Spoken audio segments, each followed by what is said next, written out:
वैज्ञानिक एवं नीति आयोग के सदस्य पद्म भूषण डॉक्टर वी.के. सारस्वत के अनुसार रक्षा, समुद्री और बुनियादी ढांचा क्षेत्र में उच्च प्रदर्शन सामग्री व बढ़ती जरूरतों को पूरा करने के लिए भारत को जल्द ही कंपोजिट सामग्री के उपयोग की ओर उन्मुख होने की जरूरत है।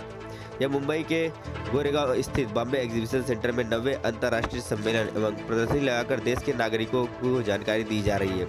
उद्घाटन के दौरान चर्चा को जारी रखते हुए डॉक्टर सारस्वत ने कहा, भारतीय कंपोजिट उद्योग 2019-21 तक दोहरे अंक में वृद्धि के लिए पूरी तरह तैयार है। साथ ही भारत के रक्षा एवं समुद्री क्षेत्र में महत्वपूर्ण घटकों की आपूर्ति के जरिए योगदान दे सकता है। यह विशेष रूप से मेक इन इंडिया की पहल के तहत इस क्षेत्र में विदेशी विनिर्माण क्षमताओं को बढ़ाएगा। I've been with the FRP Institute for many decades, right from the very beginning in India. I've been there, over there. So now I am working for the FRP Institute. What is the purpose behind organizing such event? The purposes of organizing such an event is to broaden the usage for composites. As you must have heard when the chief guest was talking over there, although composites market is growing at the rate of 8.5% compounded annual growth rate, there is still a potential for it to grow at a much higher rate because the per capita consumption here is just 0.2 kg against 11 kg in the USA. So our objective is to make the industry aware that the growth potential is very vast and people can invest and set up factories for these new products that are coming in. हम लोग क्या करते हैं, industry को बुलाते हैं, end user को बुलाते हैं। इससे क्या होता है, जैसे ये शोकेस बनाया है तो क्या क्या एप्लीकेशन है, क्या नए बना सकते हैं, एक आइडिया मिलती है।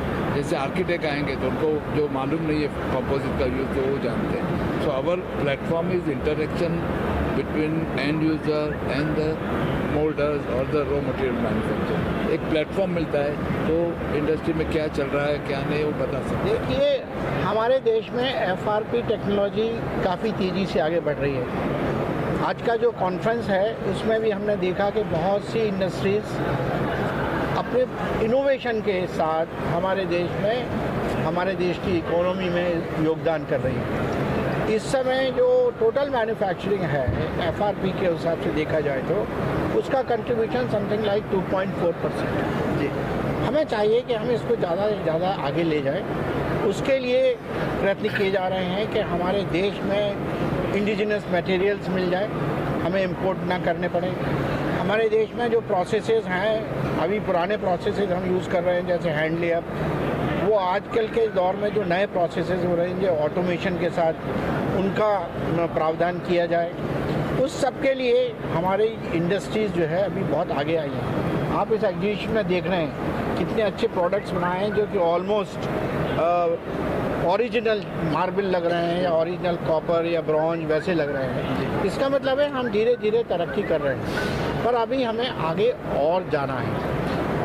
हमारे देश में इस समय इसकी रिक्वायरमेंट बहुत ज़्यादा होने वाली है क्योंकि 2025 तक helicopters, aircrafts, fighter aircrafts, civilian aircrafts, tanks और civil engineering products like telephone towers के और ब्रिजेस और ब्रिजेस फॉर द रिवर्स, हर जगह जो है कंपोजिट का उपयोग होगा। जी, जो काम आज हम स्टील और एल्यूमिनियम के साथ कर रहे हैं वो काम हम कंपोजिट्स के साथ करेंगे। जी, क्योंकि वर्ल्ड में इसी डायरेक्शन में टेक्नोलॉजी जा रही है। जी, इसलिए हमारे इंडस्ट्रियलिस्ट के लिए, हमारे एकेडमिशियंस के लिए एक चैलेंज है कि जो बाहर हो चुका है उसको हम करें और जो नहीं हुआ है उसमें हम आगे जाएं। जैसे नई टेक्नोलॉजीज़ आ रही हैं, अभी नया मटेरियल आ रहा है ग्राफीन। हमने कार्बन फाइबर तो देख लिया, अभी कार्बन फाइबर के आगे आ रहा है ग्राफीन। जब ग्राफीन आएगा तो जो स्ट्रेंथ ये कार्बन फाइबर नहीं देता उससे ज़्यादा स्ट्रेंथ हमें मिलेगी, उसमें इलेक्ट्रिकल कंडक्टिविटी भी मिलेगी। तो इस तरह की बहुत नए मटेरियल्स आ रहे हैं, नई टेक्नोलॉजी आ रही हैं। इंडस्ट्री 4.0 अभी हमारे यहाँ देश में लागू होगा, जहाँ पे इंफॉर्मेशन कम्युनिकेशन टेक्नोलॉजी बहुत तेज़ी से आएगी। उसके लिए कंपोजिट्स में ऑटोमेशन की बहुत ज़रूरत होगी, क्योंकि जब तक ऑटोमेशन नहीं होगा आईसीटी को इंडस्ट्री 4.0 हम नहीं कर सकते। और हमें जो नए प्रोसेसेस हैं जैसे 3D प्रिंटिंग हुआ, एडिटिव मैन्युफैक्चरिंग हुआ, उनको भी कंपोजिट्स में लाना है। तो हमने आज ये कॉन्फ्रेंस में यही बात कही है कि इंडस्ट्री, एकेडमिया और यूनिवर्सिटीज़ मिलके इन सब टेक्नोलॉजीज़ में आगे कदम बढ़ाएं। सरकार जो है उसके लिए पूरी तरह से तैयार है कि अगर कोई फॉरेन डायरेक्ट इन्वेस्टमेंट कर रहा है मटेरियल्स में, या कोई रेजिन्स में कर रहा है, या कोई मैन्युफैक्चरिंग मशीन में कर रहा है, तो उसमें पूरी सहायता उनको दी जाएगी।